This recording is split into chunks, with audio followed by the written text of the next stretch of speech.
iradesini yenemeyecekler. Mardin'de, Batman'da, Halfeti'de, Esenyurt'ta tuttuğumuz nöbet, tutacağımız nöbet bu ülkenin geleceği içindir, bu ülkenin demokrasisi içindir. AKP ve MHP iktidarı sizlerin iradesini tanımadığını ilan ediyor. Ama şunu unutuyor. Halk sizi istemedi. Bu seçimde halk size oy vermedi.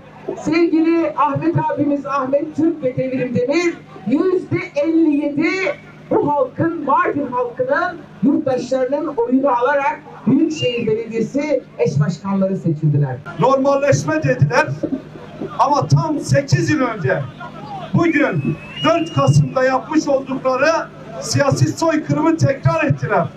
Bunlar yalancıdır. Bunlar riyakardır. Bunlar ikiyüzlüdür. Bunlar çözüm dediğinde zulüm. Bunlar